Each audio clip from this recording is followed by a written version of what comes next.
apa tak bisa pakai lagi. Surah boleh? Suti.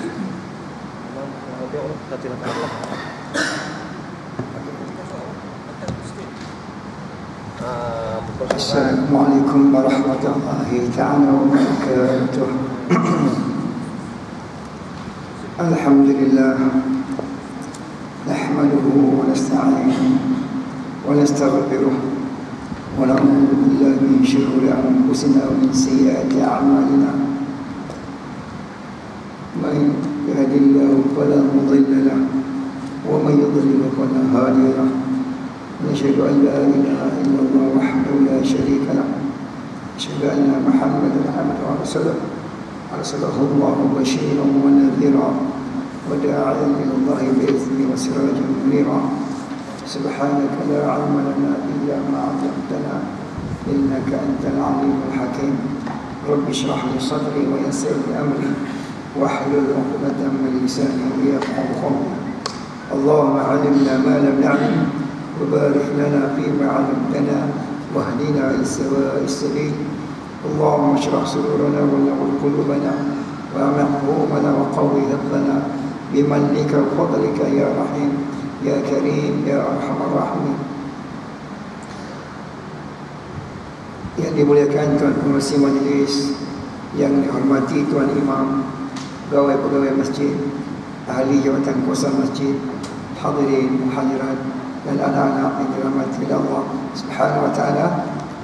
Alhamdulillah, Allah Subhanahu wa taala dengan rahmat dan kasih sayangnya berikan lagi kepada kita kesempatan untuk kita sambung muzakarah yang telah kita mulakan pada bulan ini. Jumpa. Buat ambil. Sebab antara topik untuk kita dia lain sikit. Ya,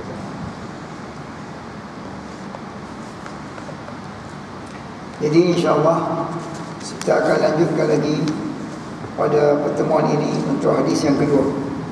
Dulu kita sempat satu hadis, ini kita ke hadis yang kedua dalam bab mujahadah. Jadi saya tidak nak ulang apa makna mujahadah, apa faedah kita bermujahadah, apakah pengisian dalam mujahadah. Kerana itu kita dah bincangkan dahulu. Jadi kita teruskan kepada hadis, insya-Allah. Itu hadis yang kedua.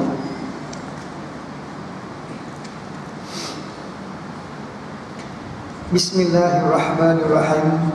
An Anas radhiyallahu anhu 'an an-nabiy sallallahu alaihi wasallam fima yarwihi 'an Rabbi 'azza wa jalla qala idza taqarraba al-'abdu ilayya shibran taqarrabtu ilayhi zira'an wa idza taqarraba ilayya zira'an taqarrabtu minhu ba'an wa idza atani yamshi ataitu harwalatan.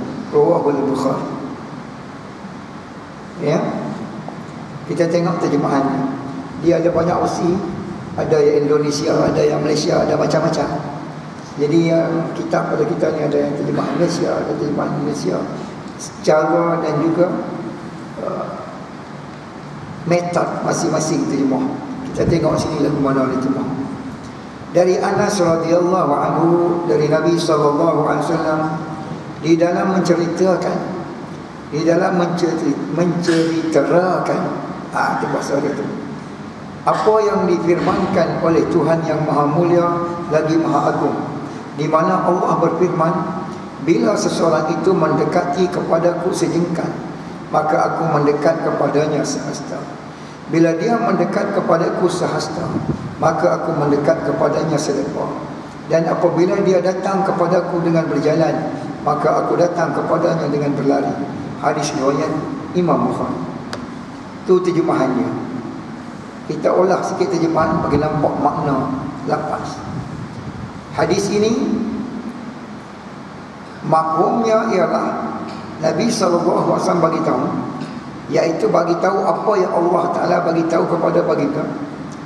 Jika satu orang hamba itu berusaha untuk dekatkan dirinya kepada Allah sejengkal, Allah akan dekat kepadanya sehasta. Dia usaha untuk dekatkan kepada Allah sehasta, Allah akan dekat kepadanya sedepa. Dia datang kepada Allah dalam keadaan berjalan, Allah akan datang kepadanya dalam keadaan berlari. Ada banyak perkara dalam hadis ini. Nombor satu sekali, Hadis ini dipanggil hadis Qudsi. Hadis Qudsi. Apa makna hadis Qudsi? Hadis Qudsi maknanya ialah hadis yang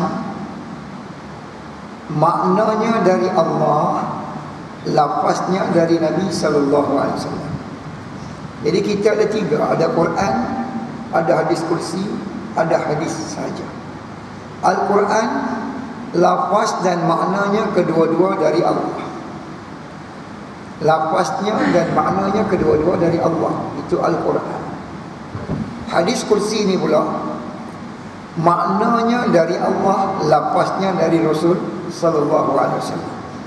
Sementara hadis pula, lafaz dan maknanya kedua-duanya dari Nabi sallallahu alaihi wasallam. Jadi kita ni sekarang ni di depan kita ni hadis Qudsi, iaitu lafaznya adalah lafaz baginda Rasulullah sallallahu alaihi wasallam, maknanya adalah makna dari Allah Subhanahu wa taala. Satu ayat. Hal yang kedua, sebagaimana di dalam Al-Quran terdapat ayat-ayat mutasyabihat, begitu juga dalam hadis terdapat ayat-ayat dan juga perkataan-perkataan yang mutasyabihat. Dalam Al-Quran terdapat ayat mutasyabihat dan ayat muhkam. Maka begitulah dengan hadis, ada ayat-ayat mutasyabihat dan muhkam. Maka ini tergolong dalam kategori ayat-ayat atau ahadis yang mutasyabihat. Kenapa kita kata mutasyabihat? Kerana ia perlu kepada tafsiran dan takwilan. Tak boleh ambil kepada makna yang zahir daripada lafaz itu. Kalau kita tengok pada makna zahir, Allah Ta'ala kata, jika seorang hamba itu dekat kepada aku sejengkai, aku dekat kepada dia sehasta. Dekat sejengkai sehasta ni jarak. Bila jarak, dia kena ada arah, dia kena ada jisim. Baru ada jarak, baru ada arah dan jarak. Arah dan jarak ni mesti kena ada jisim. Maka Allah Ta'ala itu munazzah dari jisim sebagaimana kita, munazzah daripada arah sebagaimana kita. Allah itu tidak tertakluk kepada depan, belakang, atas, bawah, kiri, kanan. Dan Allah juga tidak tertakluk kepada zat yang menjadikan di depan dia, di belakang dia, di kanan dia, di kiri dia. Maka di sini, sebab itu dia kata di sini adalah mutasyabihat. Tidak boleh dilihat pada makna zahir. Kalau makna zahir, Allah datang sejengkai, mana ni sejengkai. Satu hasta ni, dia satu hasta ni, saya ni Allah, satu hasta. Dan kalau 10 orang, 10 tempat ada satu hasta. Maka ini akan merosakkan makna tauhid. Sebab kita kena tauhidkan Allah itu, tauhidkan pada zatnya, tauhidkan pada sifatnya, tauhidkan kepada af'alnya. Mentauhidkan Allah pada zatnya, iaitu mengatakan Allah itu hanya satu. Ni semua kata satu. Mu'tazilah pun kata satu, Rawafid pun kata satu, Jabariyah pun kata satu, Qadariyah pun kata satu. Semua kata Allah satu. Yang kata duanya adalah Yahudi, Allah dan Uzair. Yang kata tiganya adalah Kristian, iaitu Allah, Maryam dan Isa. Tetapi kita kata tidak, zatnya satu, Allah. Itu tauhid bizat. Seterusnya tauhid bisifat, bahawa mengasalkan Allah pada sifat, iaitu tidak ada menyamakan Allah itu dengan sifat mana-mana makhluk. Kalau menyamakan Allah itu dengan sifat dengan mana-mana makhluk, itu sudah tidak mentauhidkan Allah pada sifatnya. Sedang Allah itu maha suci dari menyerupai mana-mana makhluk. Kalau kita kata Allah itu ada di depan kita, serupalah dengan benda lain yang ada di depan kita, itu sudah serupa dengan makhluk. Maka kita tidak mau menerima sebarang keserupaan. Laisa kamitslihi syai'. Allah Ta'ala itu tidak menyerupai sesuatu pun, tidak pada zatnya, tidak pada sifatnya, tidak pada perbuatannya. Maka perbuatan pula datang. Kalau kita faham Allah itu datang macam saya datang, dekat macam Tuhan mendekat, itu perbuatan. Perbuatan itu kalau sama dekat Allah dengan dekat kita mendekat begitu, maka itu telah sama dengan mendekat makhluk. Itu sudah tidak mentauhidkan Allah pada perbuatannya. Maka maha suci Allah bersifat sebagaimana, berbuat sebagaimana berbuatnya makhluk. Serupa dengan makhluk, ada masa dekat, ada masa jauh. Sedang Allah itu maha suci dari dekat dan jauh yang seperti itu. Jadi ini adalah mutasyabihat.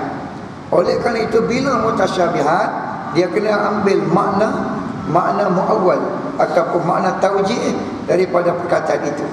Jadi pergi kepada makna. Apa maknanya Allah Ta'ala bila satu hamba terdekat kepadanya sejengkal, dia dekat kepadanya sasta, iaitu apa makna dekat itu sendiri. Apa makna taqarrub itu sendiri, makna dekat.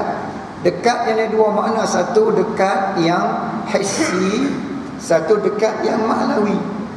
Dekat yang hissi iaitu dekat yang zahir. Dekat yang zahir ini saya dengan tuan-tuan, dekat yang hissi saya dengan mikrofon ni.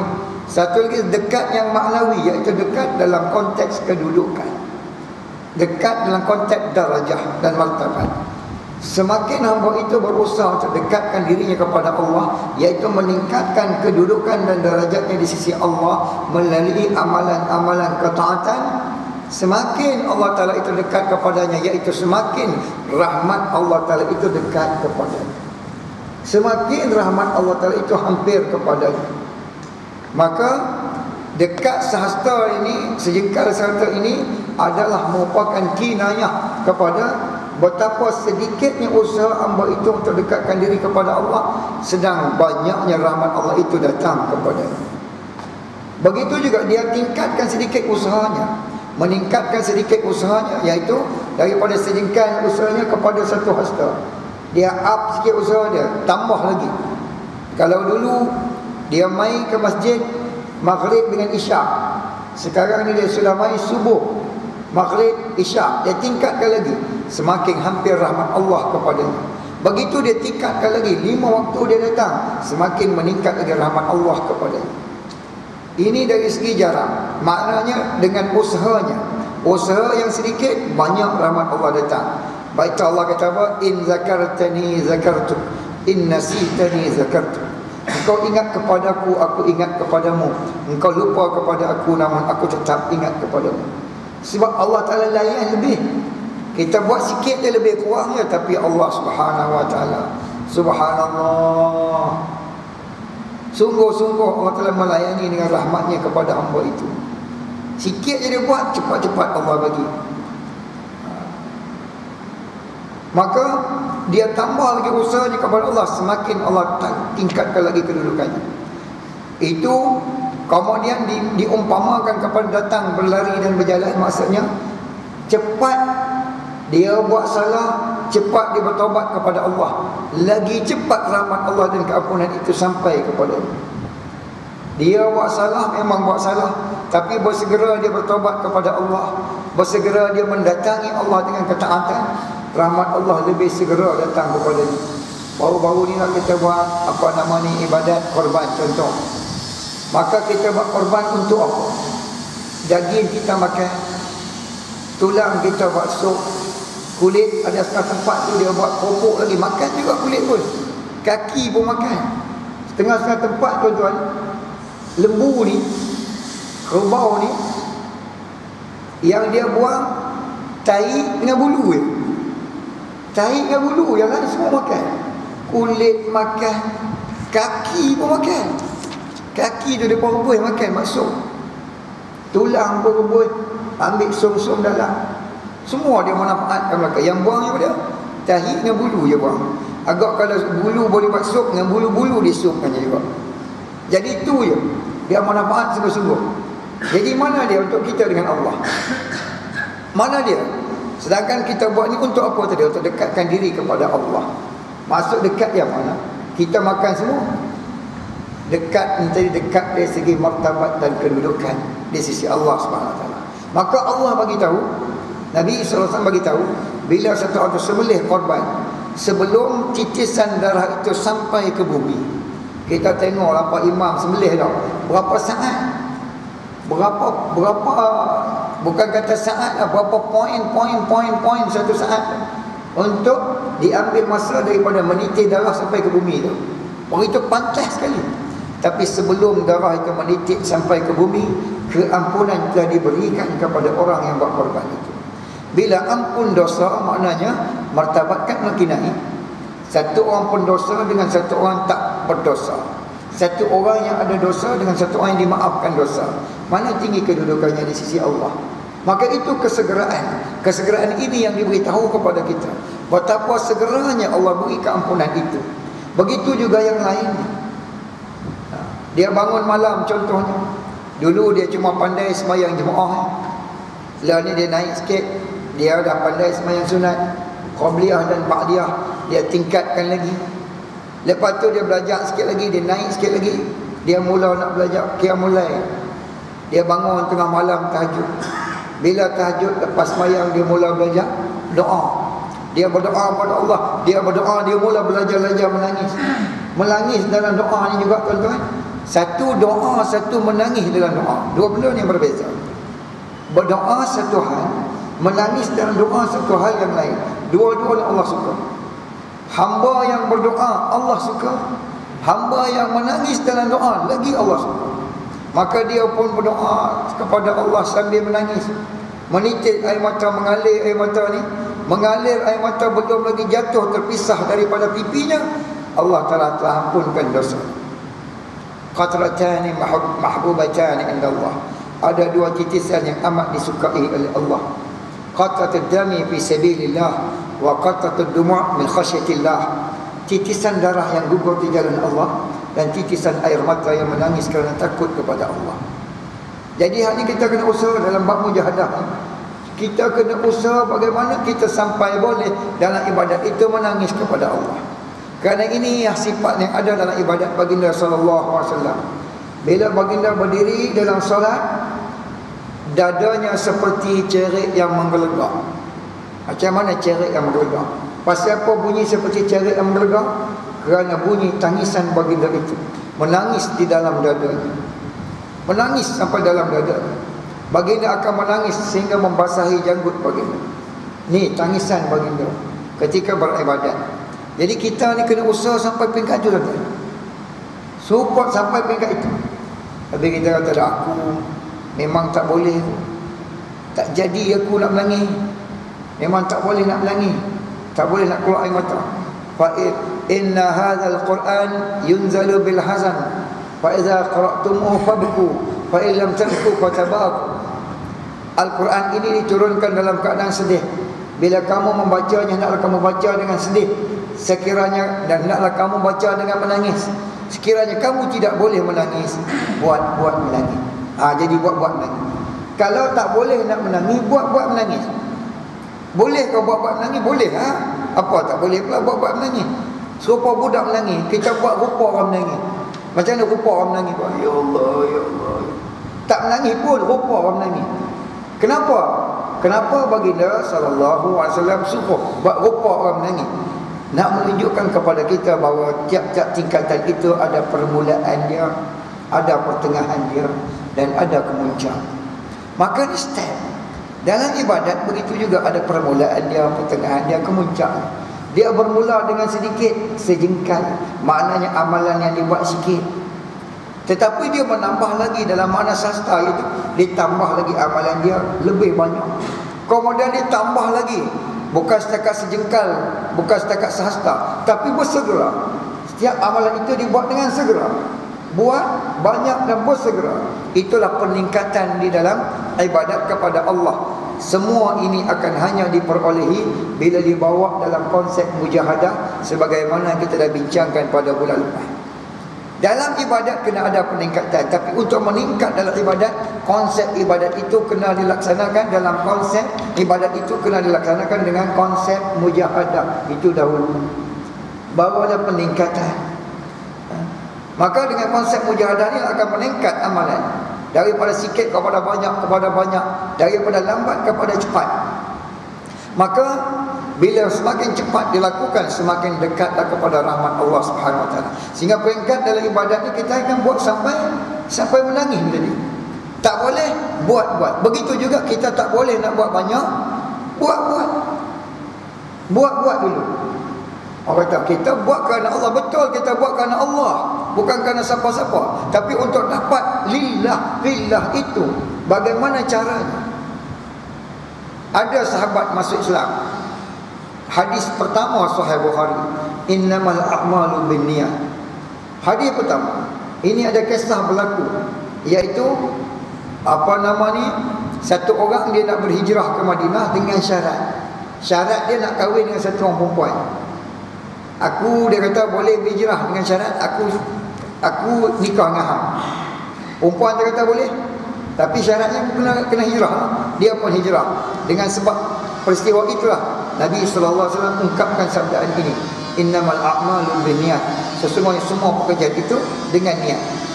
Dia hijrah kerana perempuan, tetapi akhirnya dia menjadi seorang Islam yang tulen.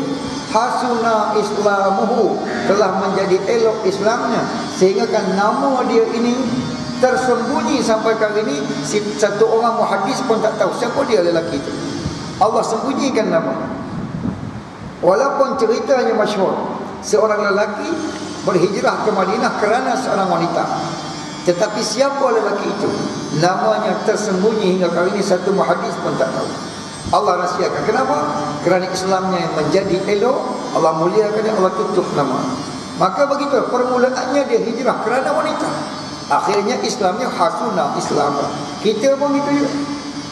Sebab kadang-kadang orang itu berpandangan yang negatif, tidak membina. Kita mari ke masjid, dia pun kata, dia kata dia tu apa pergi masjid tu nak tunjuk orang dia sembahyang.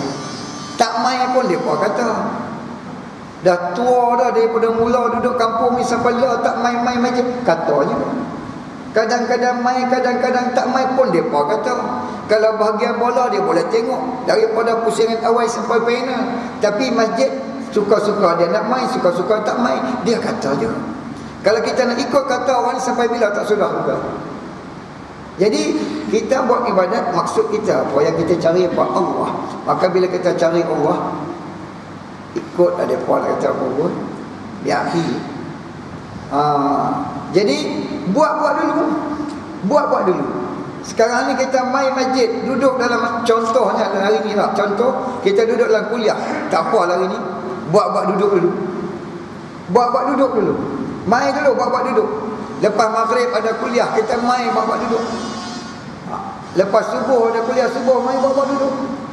Hari Ahad kita Penang, hari Ahad tak kerja. Kedah hari Ahad kerja. Hari Jumaat cuti. Kita hari Ahad tak kerja. Tapi mana pun lepas subuh, takkan nak pergi mancing lepas subuh pun. Ikan pun tak bangun lagi. Kita pun lepas subuh buat duduk. Biar api mengantuk, biar api lena pun duduk. Orang lain duduk dengar, kita duduk lena. Saat dari sampai ke lutut, tak apa, duduk pi. Buat duduk dulu.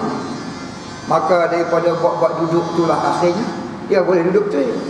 Akhirnya dia mengaji, akhirnya dia dengar, akhirnya dia faham, akhirnya dia pula mengajar. Daripada buat. Saya sendiri teringat dulu sebut kata buat ni. Saya pun mengaji dulu buat ya. Mengaji dulu buat ya. Buat zaman mana dulu? Mula-mula saya pergi masjid mengaji ni, dia ada program mengaji marhaban. Duk marhaban masjid. Tak set marhaban, orang tua 50 tahun kata set pencen untuk marhaban. Saya seorang yang muda-muda ni. Jadi kita pun jadi minat nak melalok masa tu. Marhaban tak kenal lain molek. Kita pun masuk marhaban sekali orang tu, marhaban. Jadi dok fikir aku sampai bila dah marhaban. Hak lain tak tahu dah marhaban semacam. Naik keinginan nak mengaji yang lain pula selain pada marhaban. Jadi mula-mula dulu duk main-main je marhaban, bukan sungguh pun. Tu pun pasal satu pakcik tu, dia dak jet kita sikit. Dia kata hang ni suara bagus tak pecah. Kalau hang marhaban bagus ni. Kita apa orang lambung, kita lagi tinggi lantun lah. Nak pi marhaban. Daripada main-main marhaban akhirnya bersungguh ngaji. Jadi bermula kalau tak boleh nak sungguh, main-main dulu. Buat dulu. Buat dahulu. Maka ni tadi dia mula buat dulu sejengkal. Lama naik satu hasta, lama bersungguh. Maka begitulah. Kaedahnya bagaimana untuk dapat peningkatan dalam ibadat. Imam Nawawi rahmatullahi alaih letak hadis ni dalam bab mujahadah, isyaratkan kepada kita bahawa peningkatan dalam ibadat ini akan berlaku bila ia dilakukan dengan konsep mujahadah itu tadi. Kita tahu tujuan kita buat itu apa, maksud kita buat itu apa. Balik pada dulu, kita ingat balik dia punya definisi. Mencurahkan segala keupayaan kita untuk menundukkan hawa nafsu, syaitan dan musuh agama kerana Allah bagi menegakkan agama. Agama yang nak ditegakkan tu di mana? Pertama sekali dalam diri kita. Nak tegakkan agama di mana? Pertama dalam diri kita. Diri itu akhirnya mendokong penegakan di dalam masyarakat dan seterusnya dalam umat. Maka untuk terhasilnya itu, nak menambah daripada sikit kepada banyak, daripada lambat kepada cepat, bagaimana ia boleh berlaku? Ia hanya akan berlaku bila mana ada konsep mujahadah itu tadi. Dia takkan jadi banyak daripada sikit kalau tidak ada mujahadah. Tidak akan jadi cepat daripada lambat dalam ibadat kecuali dengan mendokong sifat mujahadah itu tadi. Lawan kehendak hawa nafsu. Hari ini hari Minggu. Hari Minggu ni macam-macam program kita ada nak. Ada apa maraton apa ada kat jabatan hari ni pun ada. Kalau kita tak maraton pun tengok orang maraton tak. Tengok orang berlari 9 kilo lari atas jabatan hari ni. Aku tak lari pun nak tengok orang lari lagi orang nak. Jarang-jarang orang nak lari lintas jabatan. Ada keinginan tak? Ada keinginan nak tengok tu. Tapi kita mai ke mana? Mai ke masjid. Mai ke masjid. Tadi ada 50-50. Nak pi ke sana pun ada, nak pi sini pun ada 50-50. Tapi dah duduk sini. Dah duduk sini rasa ke mana pula. Nak pi juga lagi. Tak nak pi lah. Hasil daripada mujahadah sikit tadi, lawan keinginan yang 50-50 tu, mai sini, sampai ke sini dia dapat keinginan yang 100%. Maka semua dalam kaedah ibadat begitu berlaku. Dia antara dua. Nak sembahyang sunat ke tak sembahyang sunat. Hak nak tu siapa, hak tak nak tu siapa. Hak tak nak tu hawa nafsu. Yang nak itu apa dia? Ilham dari malaikat kepada kita. Maka kita lawan yang tak nak, bangun juga sembahyang sunat. Mula-mula dulu buat atas perlawanan ini. Akhirnya lammatul malakiyah dalam dada ni menang, maka mudahlah lain kalinya untuk melaksanakan. Jadi tujuan peningkatan ibadat ini ialah untuk menang dalam mujahadah bagi membina kekuatan lammatul malakiyah di dalam jiwa kita. Bila lammatul malakiyah dalam jiwa kita ni kuat, maka mudah bagi kita seterusnya untuk melakukan ibadat-ibadat yang lain. Jadi ni nak bagi tahu betapa Allah Ta'ala itu rahmatnya sentiasa menunggu akan hambanya. Hamba usaha sikit je, hamba mujahadah sikit je, tetapi Allah beri lebih. Allah beri lebih walaupun usaha sikit. Jadi kembali kepada kita itu, kita kena cetuskan permulaan itu. Cetuskan permulaan itu, datangkan keinginan itu, usaha korbankan sedikit keinginan itu, maka Allah Ta'ala akan tambahkan lagi kepada kita insya-Allah Ta'ala. Hadis seterusnya, An Ibn Abbas radhiyallahu anhuma qala Rasulullah sallallahu alaihi wasallam, ni'matani maghbunun fihima katsirun minan nas, as-sihhatu wal faragh, rawahu al-Bukhari.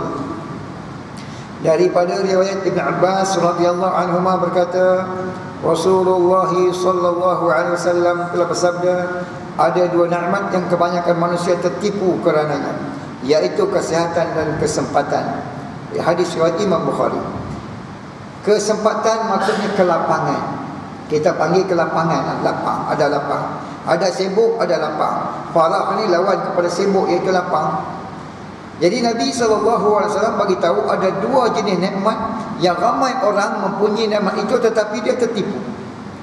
Imam Nawawi rahmatullahi alaih letak hadis ni dalam bab mujahadah. Apa kaitan antara hadis ni dengan mujahadah? Hadis ni intisarinya ialah ada dua nikmat besar yang ramai orang dapat nikmat itu. Malah saya pun sekarang sedang ada nikmat itu, tuan-tuan pun sedang ada nikmat itu. Nikmat apa? Nikmat sihat dan nikmat lapang. Kalau tak sihat, kita tak main sini hari ni. Tak main sini hari ni. Tapi kerana sihat lah, alhamdulillah, Allah bawa kita sini. Kalau dia main gout, tak boleh main lagi ni. Adalah yang mengidap gout sini. Ramai yang mengidap gout ni. Kena gout, dia main gout, tak main lagi. Terbaring. Dan kita ada sihat, kita ada lapang. Hari ni tak ada urusan main sini ya. Sebab kita ada kelapangan. Tetapi ramai orang, kata Nabi SAW, dengan dua nikmat ini dia tertipu. Imam Nawawi rahmatullahi letak ini dalam bab mujahadah. Apa kaitannya antara dua nikmat yang ramai orang tertipu dengan mujahadah? Cukup mudah kaitannya. Iaitu orang yang tidak ada sifat mujahadah, yang tidak berusaha menundukkan hawa nafsu, tak berusaha menundukkan syaitan, maka dua modal besar ini yang Allah beri kepadanya, dia akan kehilangan. Sebab tertipu ni bila kita punya barang hilang, diambil orang. Kita punya diambil orang bukan dengan cara yang betul, tertipu. Hak kita diambil orang bukan dengan cara yang tertipu, bukan cara yang betul, itu tertipu lah. Kita meniaga, ada modal kita diambil orang dengan cara tertipu, kita ni tertipu. Itu dengan cara bukan cara yang hak, maka tertipulah kita. Sekarang ni kita ada sihat, kita ada lapang, maka tidak ada sifat mujahadah, tidak ada konsep mujahadah dalam diri, maka dua perkara ini akan hilang begitu saja. Tertipulah kita dengan dua nikmat itu tak sedar. Orang yang ada sifat mujahadah saja yang akan manfaatkan dua perkara ini dan jadi untung padanya. Yang tidak ada sifat mujahadah, Imam Nawawi rahmatullahi alaihi isyaratkan sini, orang yang tidak ada sifat mujahadah, dia dapat nikmat ni, dia rugi dan dia tidak faham pun ini satu nikmat yang sepatutnya digunakan untuk mendekatkan diri kepada Allah. Dua nikmat ni sepatutnya digunakan untuk dekatkan diri pada Allah, tetapi oleh kerana dia tidak tahu itu, kerana jiwanya tidak dididik, kerana jiwanya tidak diasuh untuk menggunakan kesempatan itu bagi mendekatkan diri pada Allah, malah jiwanya terus dikuasai oleh hawa nafsu. Hawa nafsu itu tidak pernah merendah keinginannya kerana tidak dimujahadahkan dia, maka akhirnya nikmat besar itu hilang begitu saja daripadanya. Malah kita kadang-kadang tidak faham, kita sendiri tak faham. Kita tengok kawan kita lah, dia baru pencen, dia kerja baru pencen, maka dah pencen, tak ada apa, duduk kat rumah lah, tak buat apa-apa pun. Kita pun kata dia untung. Kita sendiri pun persepsi kita sama dengan hadis ni yang dikatakan orang yang rugi itu. Kita kata untung. Pasal apa untung? Pagi-pagi tak payah pergi kerja lah. Pagi-pagi anak pun dah semua dah habis mengaji lah, tak payah pergi hantar anak sekolah, untung duduk relax kat rumah. Kita pun tak faham kata bahawa kita punya fikiran itu fikiran orang yang rugi. Walaupun ketika itu kita tidak lapang, kita dah masih pergi kerja lagi, dah masih pergi hantar anak kita sekolah lagi, kita masih buat itu buat ini, tak duduk diam kita. Tengok kawan kita yang pencen, kita kata hang untung. Pasal apa hang untung? Badan sihat lagi, tapi boleh duduk saja-saja kat rumah, tak buat apa kerja. Untung hang. Itu adalah fikiran yang salah. Itu adalah fikiran orang yang rugi. Orang yang cerdik, orang yang untung sahabat. Orang yang cerdik dan untung akan manfaatkan dua perkara ini untuk dekatkan diri pada Allah.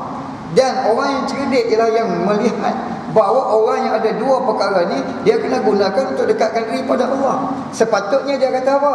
Sepatutnya dia kata, kalau aku macam hang ni, aku pergi pondok lah, aku tak duduk lagu ni kat rumah. Kalau aku macam hang ni, aku duduk kat masjid, aku tak balik rumah. Pergi subuh, balik zuhur sah, makan nasi, lepas tu pergi pula. Sebab hang sihat, sebab hang lapang. Dengan sihat ni hang boleh mengaji banyak, dengan sihat ni hang boleh ibadat banyak, dengan sihat, dengan lapang yang boleh baca Quran banyak. Aku nak baca Quran tapi tak dan. Kalau aku duduk baca Quran kan, aku tak kerja, anak aku nak pergi sekolah lagu mana, aku nak makan lagu mana. Jiran kepada Hasan Basri rahmatullahi alaih, dia kerja tukang besi. Kerja dia tukang besi daripada pagi sampai malam, dia ketuk besi, kungkang dekat Basrah. Selepas setahun kewafatan Imam Hasan Basri rahmatullahi alaih, dia ni pun meninggal juga. Meninggal. Bila meninggal, diuruskan jenazah dia macam biasa, hantar kubur ke bumi. Imam yang solatkan jenazah dia ni malam tu mimpi. Imam mereka lah, zaman tu lah, zaman kurun terbaik lagi. Tengok orang ni tadi tukang besi ni dimasukkan syurga lebih dulu daripada Imam Hasan Basri. Dia payah tukang besi masuk dulu lagu mana kan? Dia tanya, pelik ni pelik. Maka dia pergi ke rumah arwah ni, dia tanya kepada isteri arwah. Dia kata, apa amalan arwah ni dulu? Tak ada apa amalan lah, tuan pun tahu dia kerja tukang besi, keluar pagi balik malam duk ketuk besi situ. Cumanya waktu semayang dia berhenti semayang, hak lain nak ketuk besi tu, buat cangkui ke, buat pedang ke, buat barang ke, buat apa pun. Habis takkan tak ada satu amalan istimewa? Dia duk fikir, adalah satu yang dia lain sikit yang dia buat daripada orang lain memang kali. Apa dia?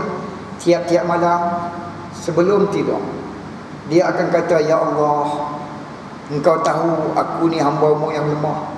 Aku hanya seorang tukang besi. Aku kena keluar pagi-pagi, balik malam. Seluruh tenaga telah aku kerahkan sepanjang hari untuk buat kerja besi aku ni. Aku teringin sangat nak bangun malam macam jiran aku Hasan Basri. Aku teringin sangat nak beribadat kepadamu macam dia. Tapi keupayaanku habis dengan kerja aku. Nak bangun malam pun aku tak mampu, ya Allah. Tapi aku nak sangat bangun malam. Itu je dia ada hari-hari. Maka kerana itu Allah kasihkan kepada dia keinginan dia sungguh-sungguh tu. Dalam tangisan dia minta tu, maka Allah terima keinginan dia tu, kehendak itu tadi. Jadi orang yang tak ada kesempatan tapi nak sungguh-sungguh, maka orang yang ada kesempatan tidak memanfaatkan kesempatan, rugilah tu, rugi.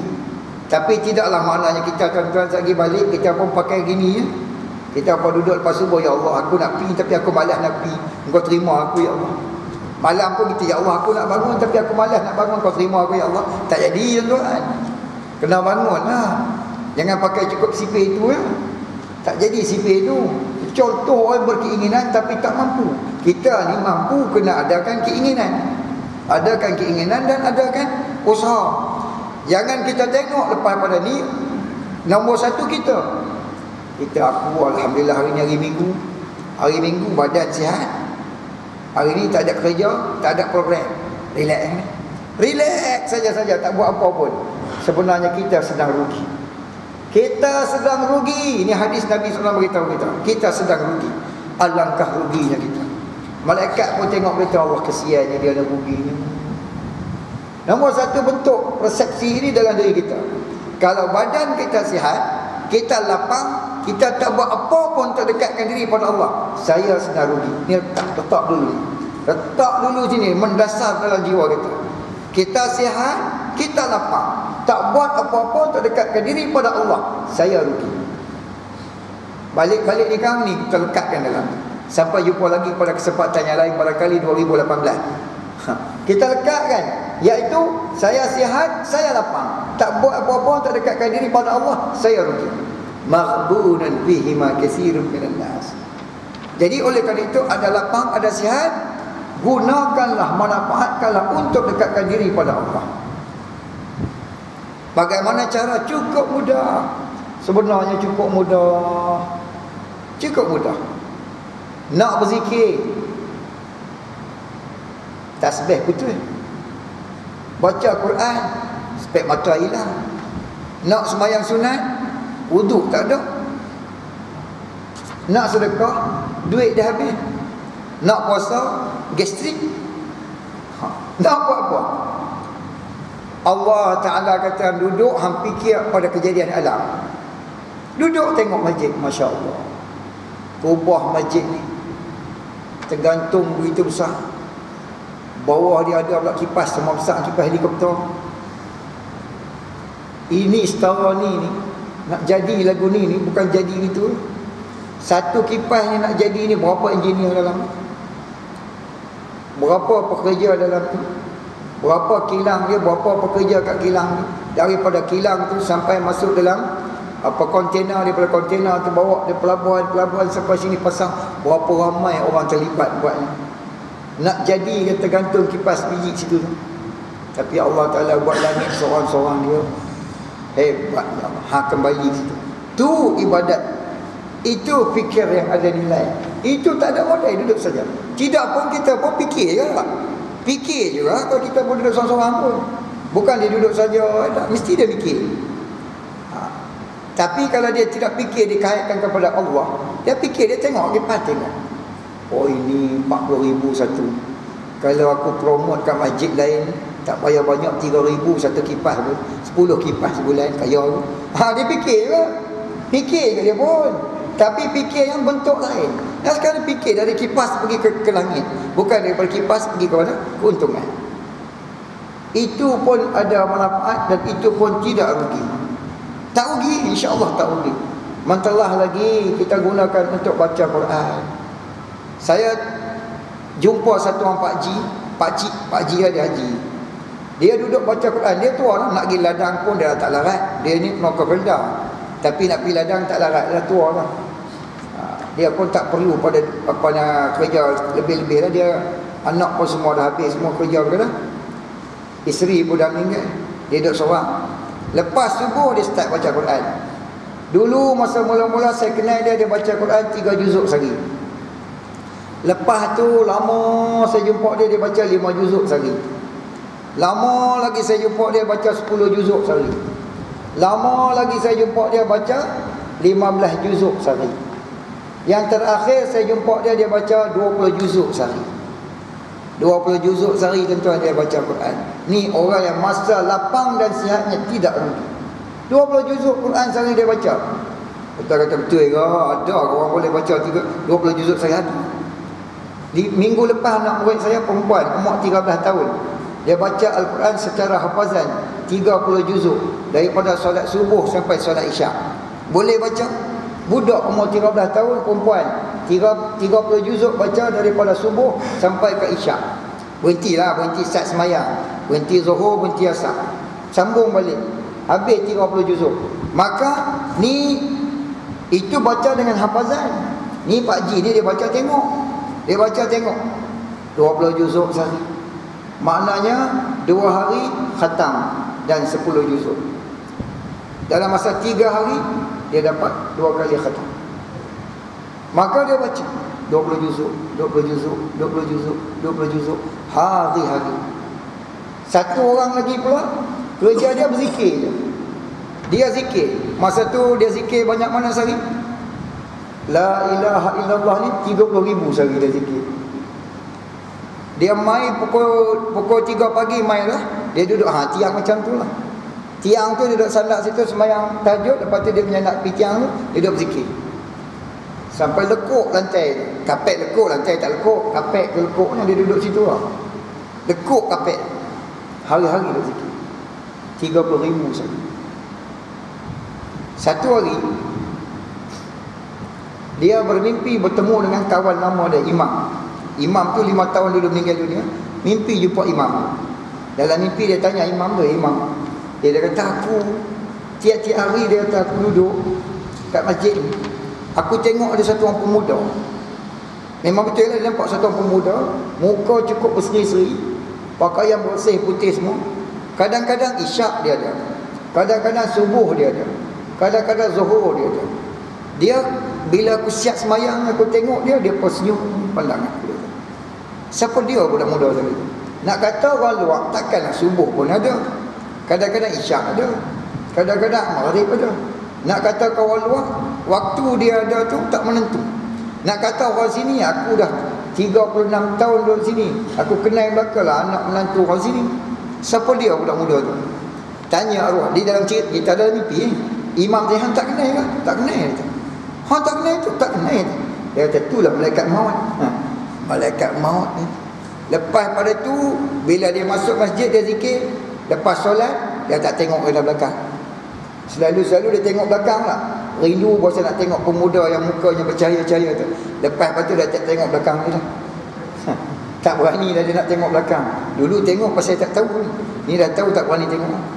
Jadi bukan masalahnya kita nak dapatkan benda-benda yang pelik seperti itu. Nak bagi tahunya dia manfaatkan masa dia tu. Dia manfaatkan masa dia dengan pengisian supaya tidak rugi. Kalau tidak ni maghbunun fihi ma katsirun minan nas. Jadi yang muda-muda datang masya-Allah, yang sihat datang masya-Allah, yang lapang datang ni masya-Allah. Tuan-tuan semua untung. Walaupun kuliah kita barangkali tidak hebat, kuliah kita barangkali tidak ceria, barangkali tidak grand macam orang lain, tapi keberadaan kita dalam satu majlis, keberadaan kita dalam satu majlis, maka ini adalah menandakan kita sedang untung. Syukur pada Allah, minta supaya Allah sentiasa letakkan kita dalam perkara yang menguntungkan ini lagi dan lagi. Dan kita letak sungguh-sungguh, saya ulang balik lepas pada hari ini lah, letak mendasar dalam jiwa kita. Kalau kita sihat, kita lapang, tak buat apa-apa, kita apa tuan-tuan? Kita rugi. Kita sihat, kita lapang, tak buat apa-apa, kita rugi. Setiap detik dan saat Allah Ta'ala dengan rahmatnya, pandangan rahmat Allah itu sentiasa mencari hamba-Nya, tiap detik dan saat. Maka pastikan jika pandangan rahmat itu memandang ke dalam saf, kita yang berada di dalam saf itu. Bila pandangan rahmat itu memerhatikan kepada majlis seperti ini, kita berada di sana. Bila pandangan rahmat itu memerhatikan kepada kuburan, orang yang menguburkan orang Islam yang mati, kita juga di sana. Ada orang Islam buat kenduri kendara untuk mengawinkan anaknya dan sebagainya, kita juga di sana. Ada orang sakit, bersama malaikat kita menziarahi mereka, kita juga di sana. Di mana ada majlis khair, di mana ada rahmat Allah turun di sana, kita pastikan kita ada di sana. Supaya apa? Supaya kita jadi orang yang beruntung. Jangan sekali-kali di tempat yang di mana ada murka Allah, bila ghadab Allah, bila murka Allah diarahkan ke sana, kita ada di situ. Jangan sekali-kali. Supaya apa? Makna maghbunun fihi ma katsirun minan nas, ini tidak kena pada kita insya-Allah taala. An Aisyah radhiyallahu anha anna an-nabiy sallallahu alaihi wasallam kana yaqumu min al-laili hatta tatafattara qalamahu. فقلت له لما تصنع هذا يا رسول الله وقد غفر الله لك ما تقدم من ذنبك وما تأخر. قال أفلا أحب أن أكون عبدا شكورا. متفق عليه. Dari riwayat Aisyah radhiyallahu taala anha, bahwasanya Nabi sallallahu alaihi wasallam sentiasa bangun untuk salat malam sehingga bengkak-bengkak kedua kakinya. Kemudian Aisyah bertanya kepadanya, wahai Rasulullah, kenapa Tuan berbuat seperti itu? Sedangkan Allah telah mengampuni segala dosa Tuan, baik dosa yang telah lampau maupun dosa yang akan datang. Beliau menjawab, apakah tidak sepantasnya aku menjadi seorang hamba yang bersyukur? Hadis riwayat Imam Bukhari dan Imam Muslim.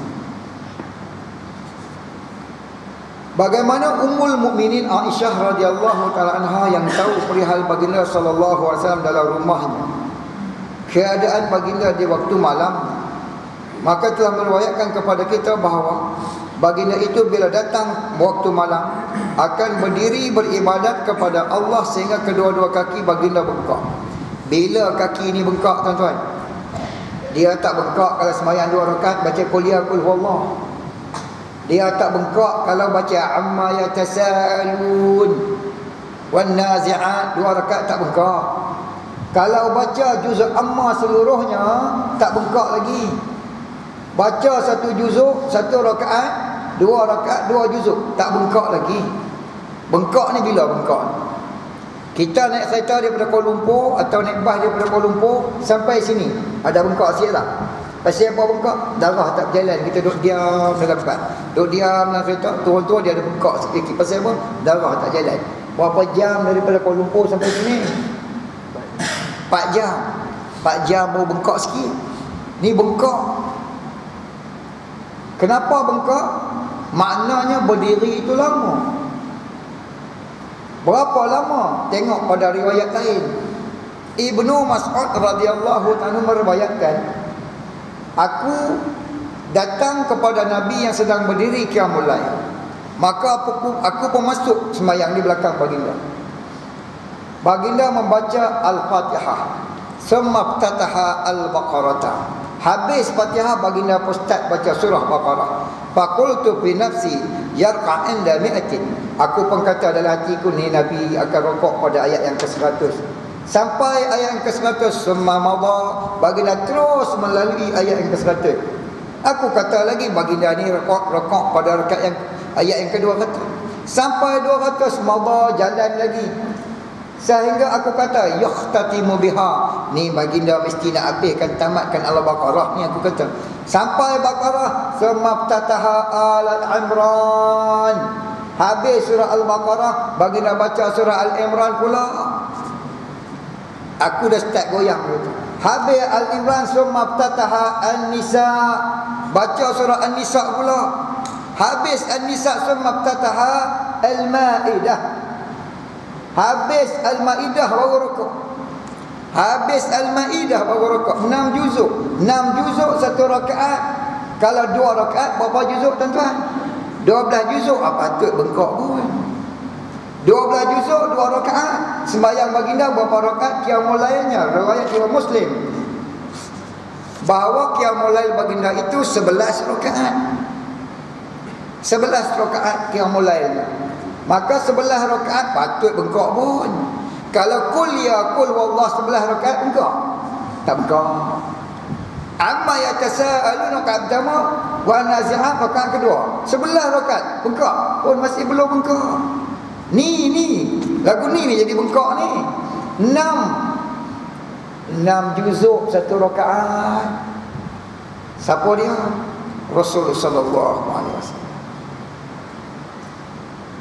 Sayyidina Osman radhiyallahu taala anhu masuk dekat Baitillah, berwuduk di telaga Zamzam, pergi tepi makam Ibrahim, selepas menyelesaikan tawaf, Allahu akbar. Ni lepas waktu Isyak. Sembahyang 2 rakaat. Selepas Fatihah dia baca Al-Baqarah. Habis Baqarah dia baca Ali Imran. Habis Ali Imran baca An-Nisa. Lepas An-Nisa Al-Maidah. Lepas tu Al-An'am. Lepas tu Al-A'raf. Lepas tu Al-Anfal. Lepas tu Taubah. Baca sampai Alhamdulillahilladzi lam yattakhidh waladan wa lam yakul lahu syarikun fil mulk wa lam yakul lahu waliyyun min adh-dhilli wa kabbirhu takbira. Ayat terakhir daripada surah Al-Isra. Allahu akbar, baru rakaat. 15 juzuk baru rakaat. Habis naik rakaat kedua baca Fatihah. Baca Alhamdulillahilladzi anzala 'ala 'abdihi al-kitaba wa lam yaj'al lahu 'iwaja. Start dengan surah Al-Kahfi. Baca sampai azan subuh. Qul a'udzu birabbin nas. Baru rakaat. Ni hak pesing ni baru bengkaknya. 30 juzuk khatam dalam 2 rakaat pada waktu malam. Ni maka ditanya kepada Rasulullah sallallahu alaihi wasallam oleh Ummul Mukminin, kenapa tuan sampai buat seperti ini? Beribadat sampai bengkak-bengkak kaki bersewa. Sedangkan tuan telah diampunkan dosa dulu dan sekarang. Apa makna ampun dosa dulu dan sekarang? Ini pun kita fahaman Ahlussunnah wal Jamaah kena faham ini. Apa makna tuan telah diampunkan dosa dulu dan sekarang? Maksudnya ialah tuan telah dipelihara oleh Allah dari melakukan dosa. Bukan maksudnya diampunkan dosa dulu dan sekarang. Baginda buat dosa Allah ampunkan. Kerana ini bertentangan dengan makna ismah, maksum. Sedangkan Allah Ta'ala telah berikan baginda itu sifat ismah, iaitu maksum. Apa makna maksum? Maksum maknanya tidak buat dosa besar, tidak buat dosa kecil. Kalau orang yang terpelihara dari buat dosa besar, dosa kecil, dikatakan kepadanya kamu dah diampunkan dosa dahulu dan sekarang, bukan kerana dia buat dosa, tetapi maknanya dia dipelihara dari buat dosa. Tuhan telah terpelihara dari buat dosa. Untuk apa beribadat begitu bersungguh-sungguh? Maka jawab baginda, apakah tidak patut aku jadi satu orang hamba yang bersyukur? Jadi 2 perkara yang sangat besar di sini. Satunya bagaimana mujahadah baginda yang maksum itu dalam ibadat. Seorang yang hawa nafsunya sudah kosong daripada penguasaan jiwa. Seorang yang terpelihara daripada tipu daya dan was-was syaitan iblis terhadapnya, tetapi masih bersungguh-sungguh dalam ibadatnya kepada Allah. Seorang yang tidak ada dosa, bersungguh-sungguh beribadat kepada Allah. Maka bagaimana kita? Bagaimana kita daripada celik mata sampai tutup pula mata tak berhenti-henti buat dosa kepada Allah? Kalau ibadat baginda itu konsepnya apa? Syukur kepada Allah. Baginda bersyukur kepada Allah dengan nikmat yang Allah berikan kepada baginda. Nikmat hidup, nikmat nubuah, nikmat iman, nikmat nubuah yang Allah berikan kepada baginda. Baginda mensyukurinya dengan mengabdikan diri kepada Allah Subhanahu wa taala. Yang kita ni tuan-tuan, kita buat ni kerana apa? Kita ni masya-Allah dosa banyak sangat. Banyak sangat dosa kita. Nak tak nak mesti kena buat, pasal dosa kita banyak. Bila dosa banyak, kalau kita tak buat, macam mana nak cover dengan dosa?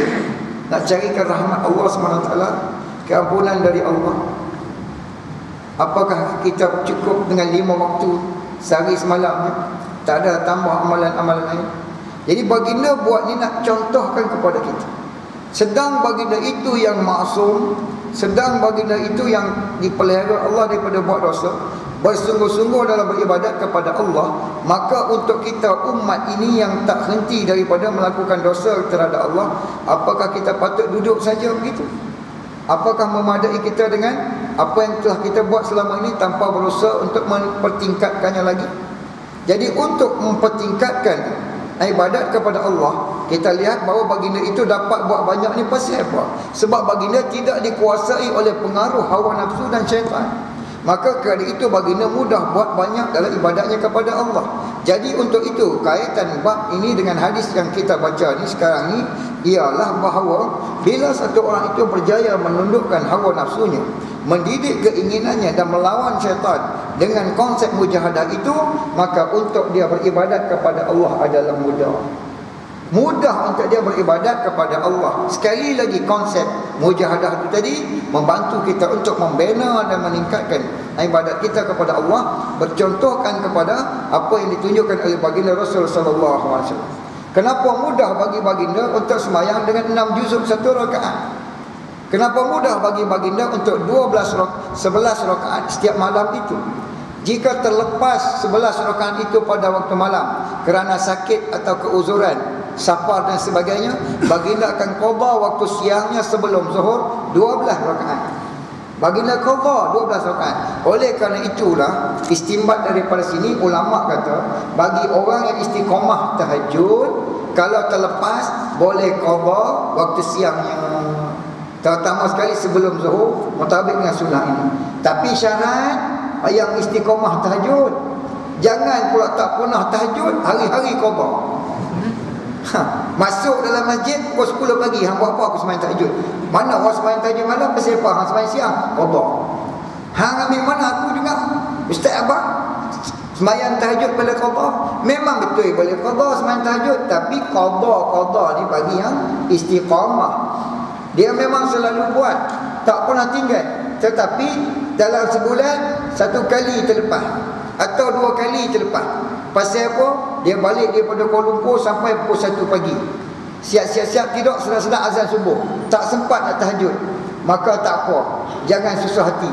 Sagi pergi semayang subuh, lepas semayang subuh dia pergi sarapan, mana pergi kerja, waktu duha nanti dia sembahyang duha, qada sekali dia punya tahajud dia. Insya-Allah taala dia tidak gugur daripada orang yang berterusan sembahyang tahajud.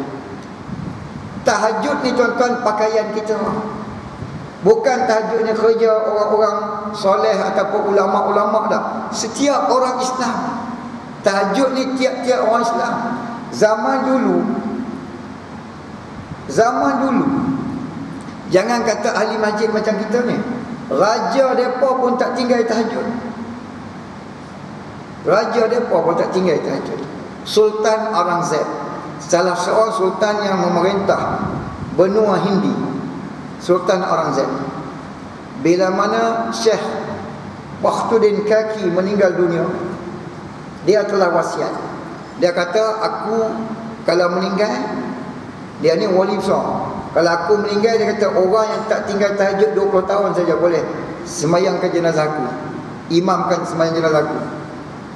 Maka bila dia meninggal dunia dekat New Delhi, masa tu Old Delhi lagi, orang pun cari siapa yang tak tinggal tahajud 20 tahun.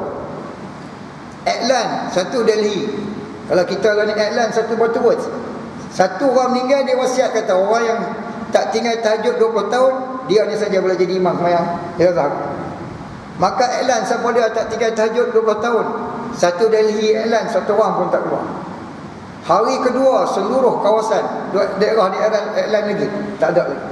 3 hari dah mayat standby situ, tak ada satu orang pun. Akhirnya satu orang lelaki dalam keadaan tutup kepala dia dengan kain, dia pergi ke depan.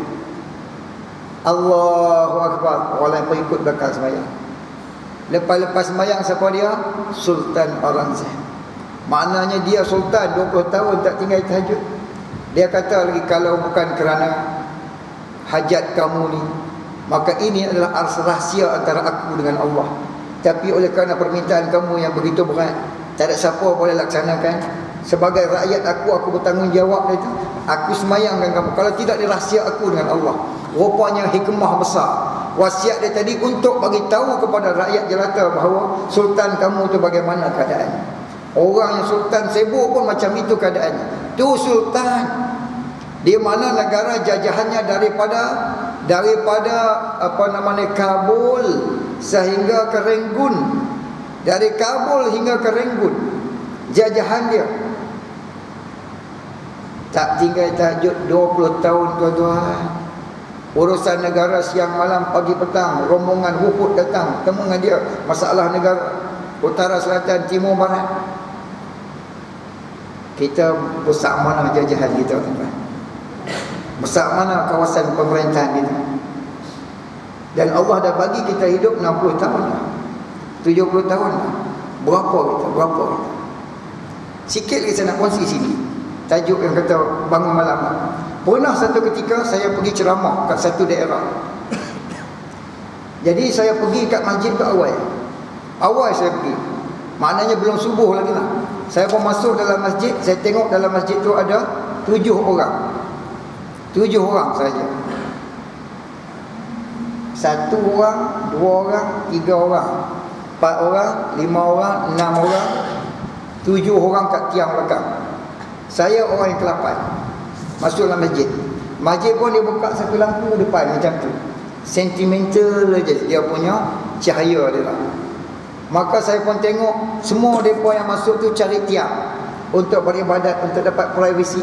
Saya pun tengok ada satu tiang situ kosong, tak ada orang lagi. Dekat sebelah tiang tu ada rak. Saya pun pergi kat tiang, buatlah lebih kurang nak Allahu Akbar sembahyang.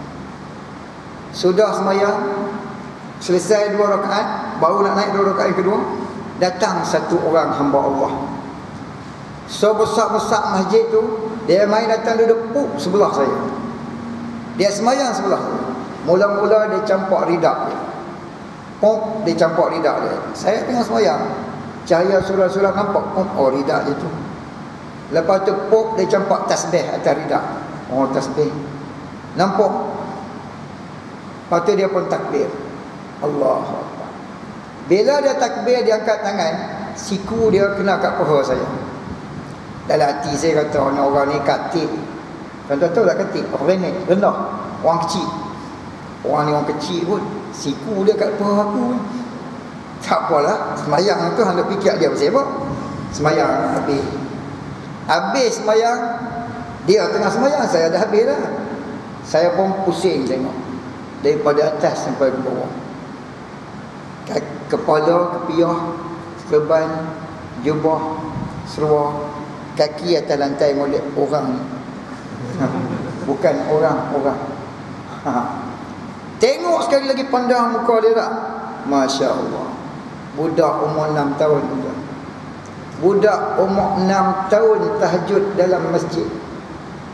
Saya fikir kenapa dia semayang sebelah saya. Oleh kerana saya fikir nak cari jawapan, Allah bagi ilham. Saya mengajak di masjid daerah Jerantut tu masuk tahun yang ke-16. Maka dalam keadaan itu mengajar saya makna kenapa budak datang sebelah saya. Di mana dalam 16 tahun saya mengajak tu, ramai dah yang meninggal dunia. Maka setiap orang yang meninggal dunia itu saya akan teringat-ingat kepada mereka. Pasal apa teringat-ingat? Bila duduk dalam majlis ni, saya masih ingat lagi Haji Yaakob, dia selalu duduk di sebelah sana. Bila dia pergi, tempat tu dah tak ada Haji Yaakob. Ada Imam Daud. Imam Daud dia suka duduk depan tu dan dia suka bertanya. Bila dia pergi, kosong situ, tak ada lagi. Ustaz Mukhtar, dia ni dulu mengajak majlis tu, tapi bila saya balik, dia bagi tempat dia kepada saya. Dia dah tak larat. Dia selalu bersandar tepi dinding sebelah sana. Bila dia pergi, terasa kekosongan. Ramai dah belah-belah orang. Semua macam tu. Setiap orang dia ada tempat dia. Dia akan duduk situlah dia maki. Macam kita nak sembahyang Jumaat, pasal tak? Ada satu orang di sembahyang Jumaat mesti duduk situ punya. Ada mesti duduk situ punya. Dia tak nak tempat lain. Jadi saya faham pasal apa budak ni main-main duduk sembahyang sebelah saya. Sebenarnya bukan dia nak duduk tempat saya yang ambil tempat dia. Sebab saya orang luar main situ. Biasa-biasa dia main tiang tu dia punya. Hari ni dia main-main, saya duduk kat tiang dia. Aku peduli apa di tempat aku. Pak, dia parking sebelah tu. Pasal tu sebesar-besar dalam masjid, dia tak ambil tempat lain, dia main situ juga. Sebab itu, this is my place. Dia main, dia nak tempat dia juga lah. Sebab konsep dia seorang masuk masjid, begitu perangai dia. Maka dia semayang sebelah. Saya tengok, subhanallah, budak umur 6 tahun. Selepas daripada solat, bila mana orang semua dah main, lampu buka. Azan belum lagi. Bila lampu dah buka, dia tak peduli kiri, tak peduli kanan. Dia mengangkat ke depan, ambil Al-Quran, dia baca. Dia baca. Saya tengok budak duduk kat aku, tapi nak cakap pun tak boleh dia. Dia tak layan dia. Dia baca Quran sampai azan subuh. Bila azan subuh dia letak Quran. Habis azan dia jalan sebelah situ, dia semayang sunat 2 rakaat. Habis semayang sunat 2 rakaat, duduk tak lama, iqamah, semayang isyak subuh. Saya duduk betul-betul belakang imam. Imam umur 72 tahun. 72 je, istimewa 72. Jadi sebelum akad takbir, saya keliling belakang tengok. Rupa-rupa dia duduk belakang saya. Saf nombor 2. Saf ada 3 saf setengah, dia duduk saf nombor 2. Sudah semayang, pengurusi pun ambil, bagi intro sikit, persilakan kepada ustaz untuk bagi kuliah. Saya pun naik duduk. Dia tengok saya bulat mata. Rupanya pakcik ni tadi ceramahnya semayang sebelah aku. Barangkali itulah kata hati kecilnya lah. Dia duduk di depan sekali. Duduk tahiyat awal di depan sekali. Saya ceramah daripada pukul 6.30 sampai pukul 9. Dia duduk tengok. Tersengguk pun tidak. Kalau kita lah duduk dalam kuliah subuh, itulah rasa-rasa nak bagi habis sampai pukul 9 tu 5 kali lena. 5 kali lena. Dia tak lena tu. Lama Tok Imam panggil dia. Tok Imam dia kata, saya minta maaf tuan-tuan. Saya minta maaf ustaz, saya ni sakit belakang. Dia lah 72 tahun. Dia duduk hujung tepi gigi. Dia panggil budak. Isyarat. Budak tu depan tu tengok kan. Dia syarat-syarat, dia ada connection, ada bluetooth. Dia terasa Tok Imam panggil dia, dia tengok dia feeling ni. Tok Imam panggil, mak duduk atas riba. Saya ceritakan Tok Imam letak atas riba ni, nak beritahu dia budak. Kalau 10 tahun letak atas riba tak? Tak letak lah.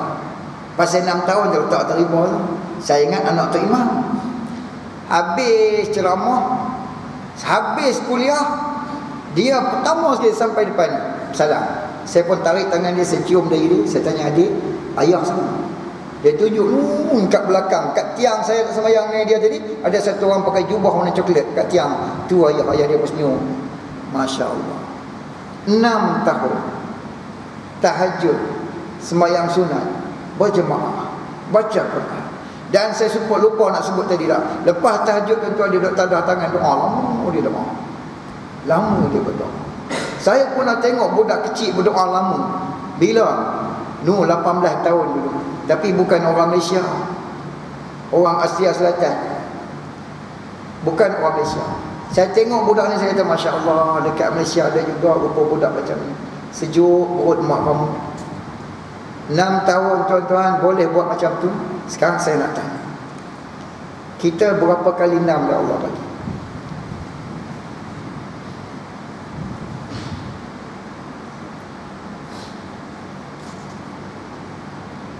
Kita dah berapa kali 6 Allah bagi? 3 kali 6, 4 kali 6, 5 kali 6, 6 kali 6, 7 kali 6, 8 kali 6, 9 kali 6, 10 kali 6. Ada belaka dalam kita. Tetapi dari jumlah itu, berapa kalikah kita telah berikan malam kita kepada Allah? Berapa kalikah siang kita berikan kepada Allah? Berapa kalikah kita dah khatamkan Al-Quran? Berapa kalikah kita meladah tangan kita dalam keadaan menangis di hadapan Allah? Kita tanya diri kita. Kita jangan point orang lain. Kita jangan tunjukkan kepada orang lain jari. Tunjukkan pada diri kita. Sudah berapa kali? Maksud tujuan saya ceritakan kisah ini untuk kita reflect diri kita. Mujahadah tidak akan bermula selagi mana kita tidak mengakui kurangnya diri. Mujahadah ini tidak akan bermula selagi kita tidak memulakan satu cetusan inabah kepada Allah, dengan mengikrarkan kekurangan diri kita, dengan mengikrarkan kelemahan kita, pengakuan kita, kesalahan kita kepada Allah. Baru kita akan menemui permulaan. Permulaannya bila mana kita mengaku kita itu lemah. Permulaannya bila mana kita mengaku kita itu salah. Bila ada itu, insya-Allah itulah yang dinamakan inabah. Bila inabah ini bermula, maka tercetuslah permulaan dalam diri kita. Satu evolusi akan berlaku ke arah menuju pembaikan dalam amalan kita dengan Allah Subhanahu wa taala. Jadi kita tengoklah, kita tanya diri kita. Ini satu tip pegang ni, iaitu Allah dah bagi saya berapa kali 6. Kita dengar kisah budak umur 6 tahun ni tadi, kita tanya diri kita, Allah dah bagi saya berapa kali 6? Kita tahu lah, kalau 12 tahun 2 kali 6. Kalau 18 tahun 3 kali 6 ila akhir. Jadinya satu perkara lagi dalam hadis ini, bahawa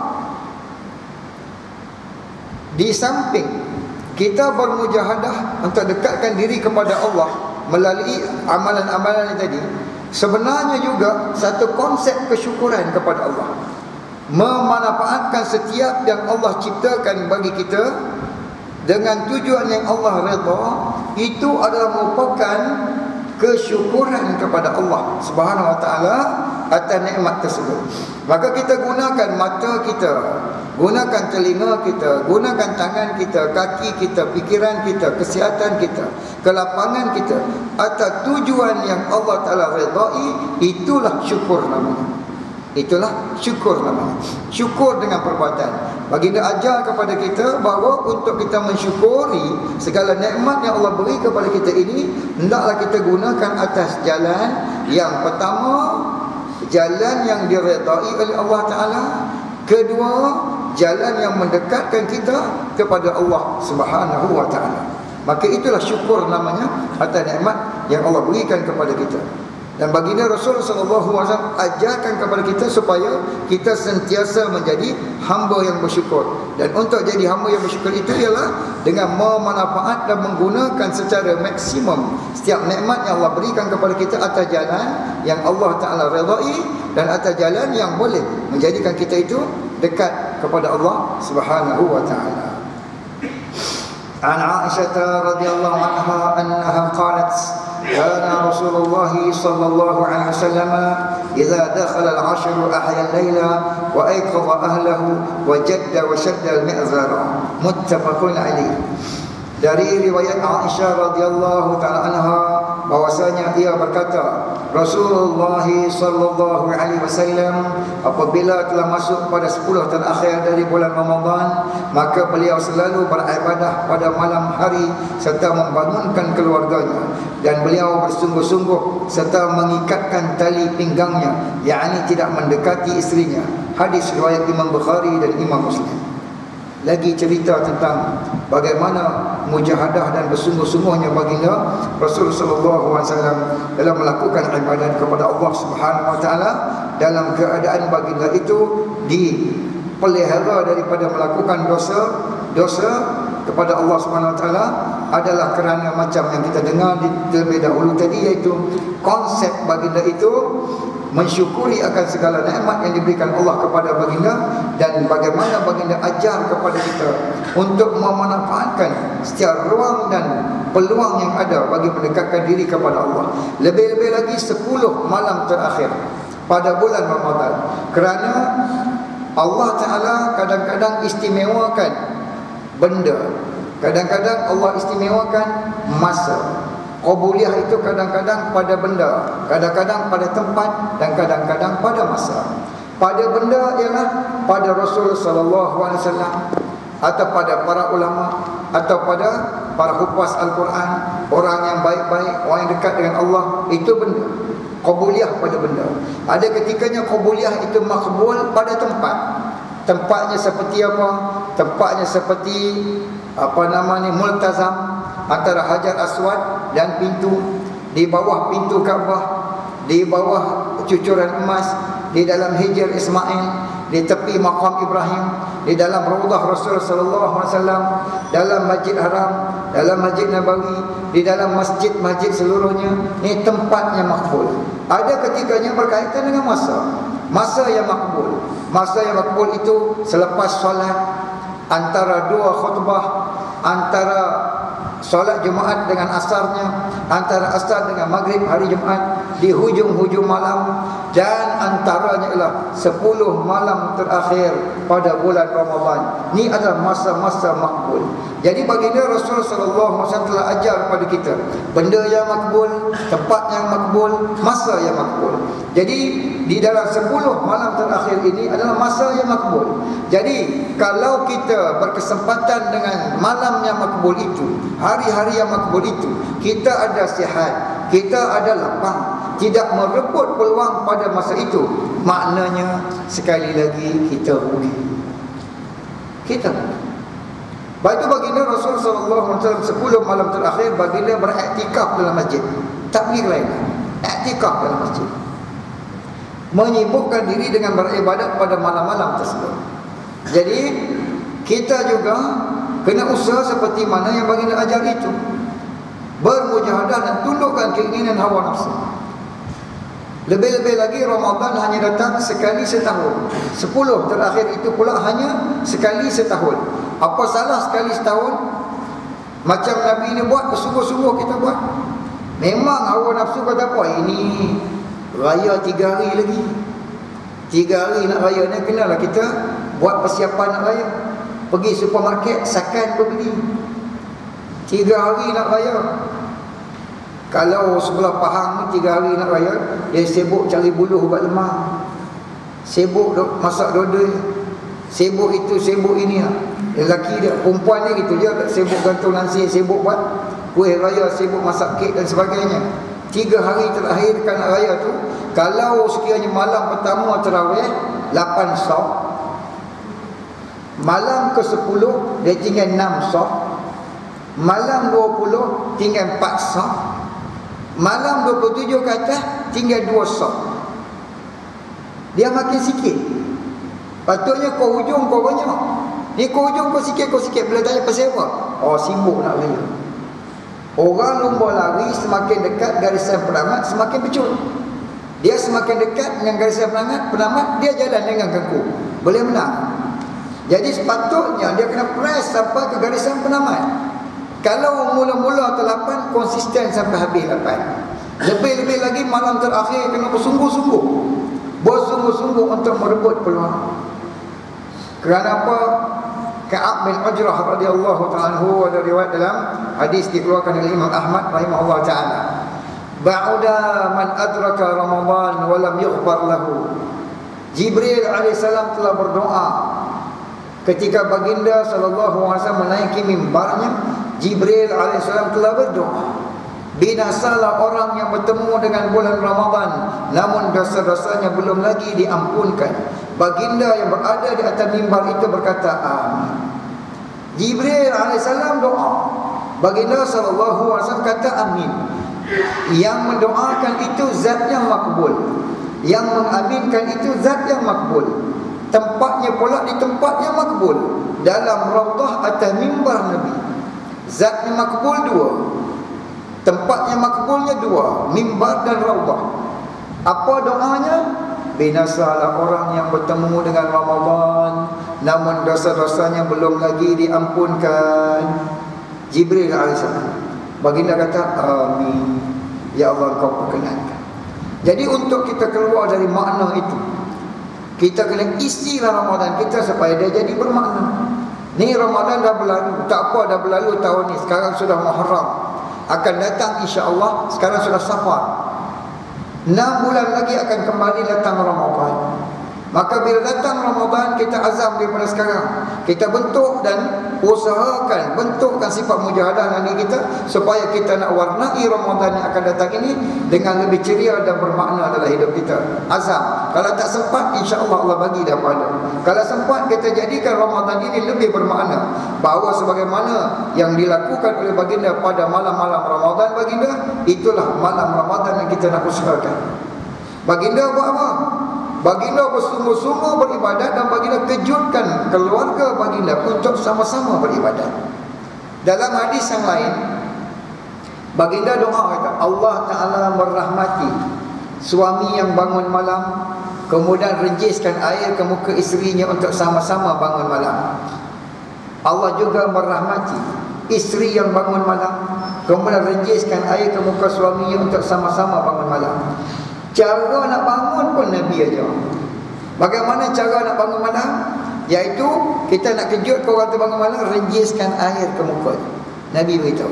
Dia pergi ambil wuduk, dia nak qiyamul lail, nak ajak isteri dia sama-sama qiyamul lail. Tuan-tuan, pasar kita pergi sekali. Mula-mula kita kahwin lah. Ada yang kahwin dulu pelamin naik sekali. Pelamin sama-sama anak beranak. Tengok anak beranak kita. Pelamin pun duduk sekali. Makan pengantin sekali.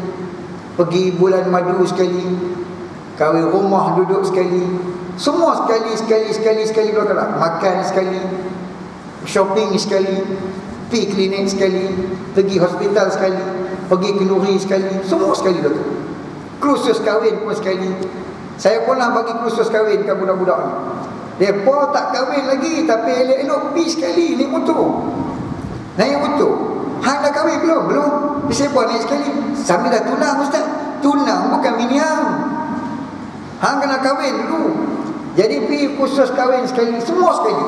Tapi bila qiyamul lail, kenapa tak sekali? Kenapa tak sekali? Kita kata baiti jannati, rumahku syurga. Tak mana syurga? Tak mana syurga? Rumahku syurgaku, tak mana syurga? Pasal makan kat rumah kita sedap. Makan rumah kita macam syurga. Tidur kat rumah kita sedap. Tidur kat rumah kita macam syurga. Syurga rumah itu bila ada amalan. Bila mana amalan ahli syurga ada dalam rumah itu, walaupun makannya ala kadar, alatnya ala kadar. Yang pertama, baiti jannati, siapa dia? Rumah siapa? Rumah Nabi SAW. Tapi apa ada yang ada dalam rumah Nabi? Makan serupa makan kita. Ma syabi'a alu Muhammadin min khubzi sya'irin munzu qadima madinata ila an tufiya Rasul sallallahu alaihi wasallam. Makannya apa dia?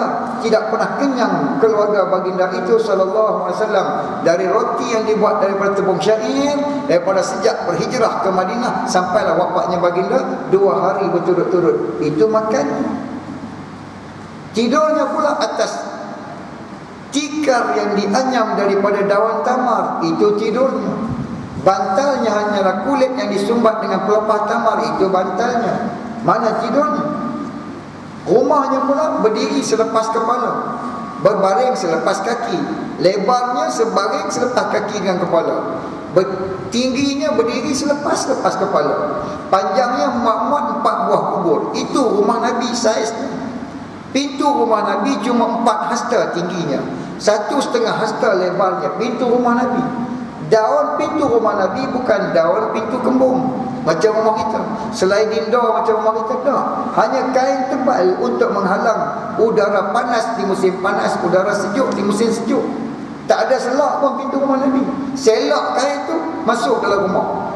Maka itu rumah Nabi. Tapi konsep baiti jannati itu ada di dalam. Lalu apa? Lalu apa? Kerana malam-malamnya dilalui oleh baginda dan ummahatul mukminin dengan diisikan dengan amalan-amalan. Itu pasal jadi baiti jannati. Jadi kalau bangun malam macam Nabi SAW kejutkan keluarganya. Kita pun tadi kita dengar, kita pun azam, insya-Allah aku nak bangun malam. Tak cukup lagi sediakan orang rumah kita bangun malam. Tapi bagi tahu dululah, sebelum tidur bagi tahu dulu. Lambunglah dulu. Jangan tiba-tiba kita bangun pukul 4.30 ambil air rum cirai, kita pergi curah dekat dia. Jadi perang pula tak pasal-pasal malam-malam. Kena buat perjanjian dulu, tarikh dulu bagi tahu. Rupa-rupanya jannati baiti ni bukan benda baru. Rumah Nabi dulu jannati baitinya. Tapi tak mana baiti jannati rumah Nabi dulu? Tak mana? Ni dia ni amalan mereka berkongsi. Kongsi sama-sama buat amalan, isi amalan dalam rumah. Qiyamul lail sama-sama. Bagi tarikh dulu dekat dia. Sediakan dia, insya-Allah yang kita tahajud malam ni. Bagi tahu dia. Selalunya dia kata kat kita, bang, pasal malam ni. Dia banyak pasal malam. Kita bagilah dia sekali qiyam malam. Kita qiyam malam ni. Nak pasal malam besok boleh, tapi malam ni kita qiyam. Baru dah cantik. Ajak dia qiyam. Tapi ada juga orang silap juga, ni pun silap dia. Dia kata baiti jannati, maknanya kita semayang jemaah di rumah. Laki jadi imam, bini jadi makmum, anak-anak jadi makmum. Tak, laki kena semayang di masjid, bukan semayang di rumah. Untuk hidupkan konsep baiti jannati ni, ibadat ni, qiyamul lail ni, baca Quran ni, doa ni di rumah, ta'lim ni di rumah. Semayang jemaah, semayang fardu lelaki di masjid, bukan di rumah. Nak hidupkan konsep baiti jannati, korbankan semayang jemaah di masjid, semayang di rumah, tak kena. Tak kena tu, tak ikut apa yang Nabi SAW didik. Maka kita kena pergi masjid. Habis bila masa kita nak dengan orang rumah kita, tu qiyamul lail. Qiyamul lail. Kalau dia tak reti kita jadi imam qiyamul lail, jemaah dengan dia tak apa. Boleh jemaah dengan dia qiyamul lail. Kita pun tak pandai, tak apa, tak pandai, yang pandai boleh apa? Kuliah dengan qul huwallah, tak apa kita pun baca kuliah qul huwallah, dia jadi makmum belakang qiyamul lail. Kuliah qul huwallah, kuliah qul huwallah. Dia pun nak tahu dah nak baca surah apa tahu ni. Pasal tak ada modal lain. Dia pun duduk rumah, dia buat jannati, baiti jannati pun lagu tu. Dia jadi imam kat rumah lah. Isteri dia tahu dah ni, semayang subuh. Semayang subuh, isteri dia kata, aku tahu dah nak baca apa ni. Dia mesti baca kuliah. Dia kuliah, aku kata dah dulu. Aku kata dah, memang betul. Jadi pasal dia modal pun tak banyak mana. Dia kena pergi masjid, semayang fardu. Ni, semayang tahajud kat rumah. Tahajud kat rumah apa? Tak ingat buka Quran boleh baca. Nak bagi panjang sikit, jangan baca kuat, baca perlahan. Baca kuliah 14 kali. Dia bukan tahu, dia beri belakang panjang tu lelaki aku baca. Kita baca kuliah lepas kali, 2 kali, 2 kali, 3 kali, 3 kali, 4 kali. Baca 14 kali panjang. Baru rokok. Lepas tu kan baca kuliah Allah 13 kali panjang tu kan. Baca perlahan. Kita nak latih. Itu. Yang lain semua kita bawa tuan-tuan. Kita bawa isteri kita pergi pasar malam, kita bawa dia pergi kenduri, kita bawa dia pergi Kedah, kadang-kadang pergi Tanjung, kadang-kadang pergi Langkawi. Ikut mampu lah kita pergi ya. Tak banyak sikit pun kita bawa kata lah. Tapi bila kita nak bawa dia qiyamul lail? Bila? Inilah keindahan kehidupan sebenarnya. Kejutkan dia. Macam mana nak kejut? Nabi kata, bos saya payah bangun bang. Ni gunakan kaedah yang Nabi SAW macam. Recikkan air, Allah rahmati. Siap Nabi doa lagi, Allah merahmati. Suami recikkan air ke muka isterinya untuk qiyamul lail. Allah rahmati isteri yang recikkan air ke suami untuk qiyamul lail. Mana kita pesan kepada orang rumah kita, kalau abang payah nak bangun ni, tolong recik air ke muka saya.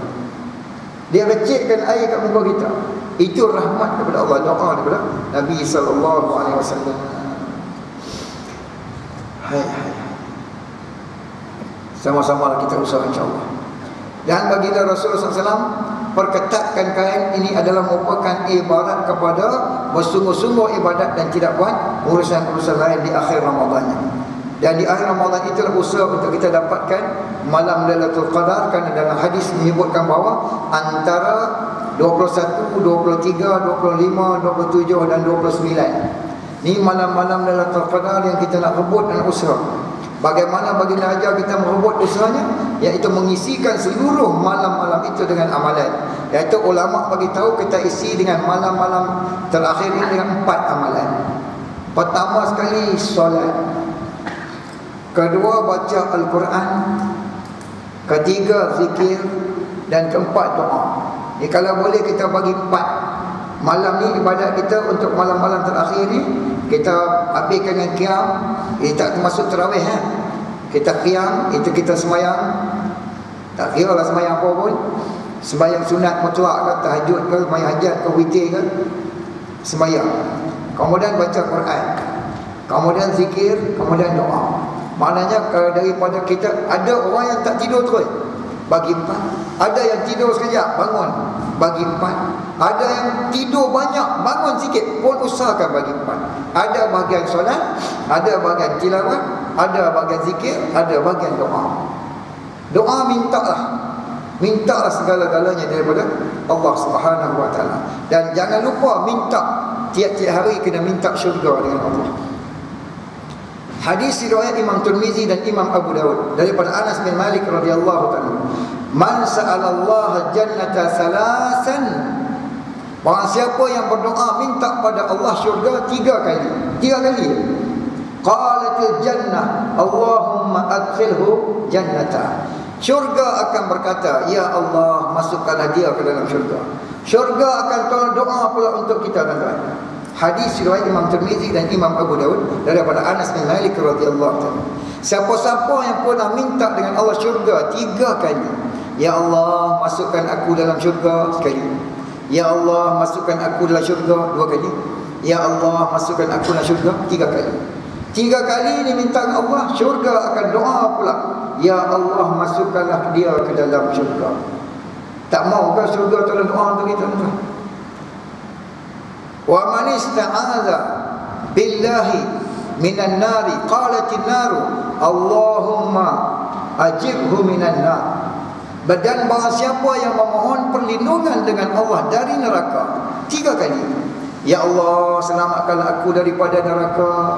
Ya Allah, selamatkan aku dari neraka. Ya Allah, selamatkan aku dari neraka. Maka neraka akan berdoa untuknya, ya Allah, engkau selamatkanlah dia dari neraka. Engkau lindungilah dia dari neraka.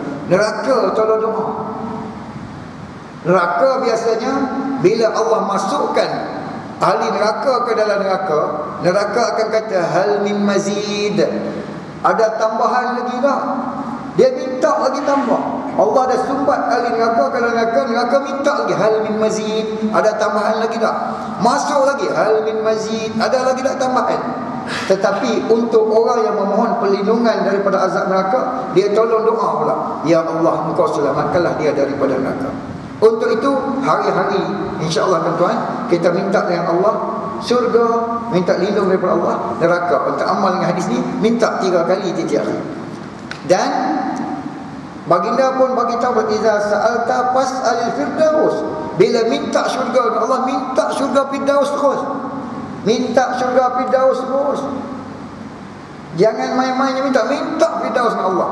Ya, kita lihat pada diri kita, kita ni tak mampu, tak layak lah. Tapi kita lihat kepada keluasan rahmat Allah. Lihatlah kepada keluasan rahmat Allah. Mintalah berdasarkan luasnya rahmat Allah, bukan berdasarkan lemah dan tidak berupayanya kita. Jadi ini beberapa hadis kita cubalah bawa dalam diri kita dengan konsep mujahadah yang telah kita bincangkan dahulu. Mudah-mudahan Allah telah permudahkan bagi kita untuk mengamalkannya. Dan bagaimana untuk benda ni boleh lekat pada kita. Kita dah dengar 5 hadis dah, sampai hari ini. Kelima 5 hadis ni, nombor 1 sekali, kita usaha amal, dan seterusnya kita sampaikan pula pada saudara kita yang lain. Bila kita sampaikan kepada orang lain, kita beritahu pada orang lain, bukan nak mengajar lah. Bukan ajak, kita sampaikan saja apa yang kita dengar. Ajak ni kalau ustaz ni kena pergi belajar, kita sampaikan apa yang kita dengar. Apa yang kita dapat, Allah Ta'ala akan baiki amalan kita. Allah akan bagi tarbiyah kepada kita, Allah akan baiki diri kita.